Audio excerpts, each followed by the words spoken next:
بہت اچھی باتیں کی راجہ طیب صاحب نے.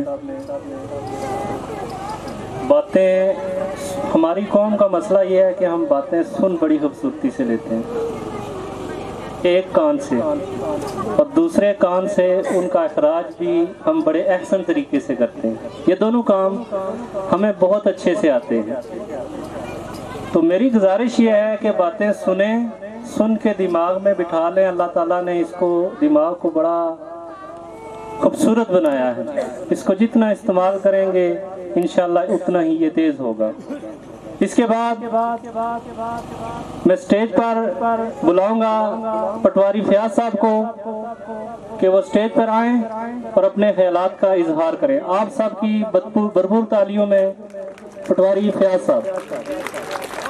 دریا زیر دریا تیرنے والے ہوئے مدفون دریا زیر دریا تیرنے والے، تماچے موج کے کھاتے تھے بن کے گوہر نکلے.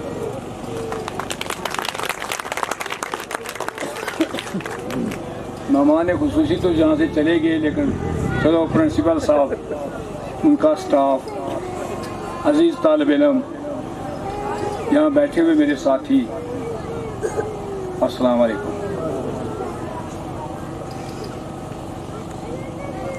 100,000 مبارکباد پیش کرتا ہوں میں پرنسپل صاحب کو اور ان کے سٹاف کو، جنہوں نے بہت ہی اچھا پروگرام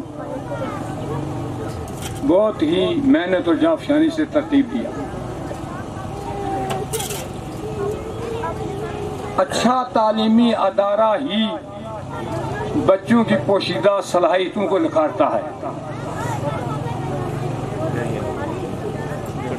بندوق کی غداری چند لوگوں کی جان لے سکتی ہے،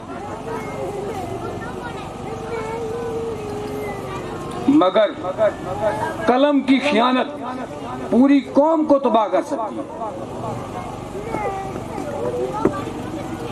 اس لیے قلم کے امانت دار لوگ ہی آسمان کی بلندیوں کو چھو سکتے ہیں.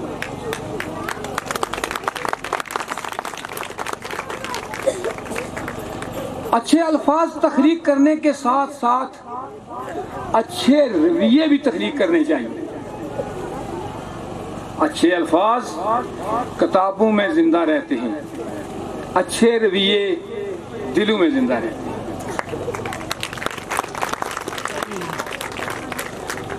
میں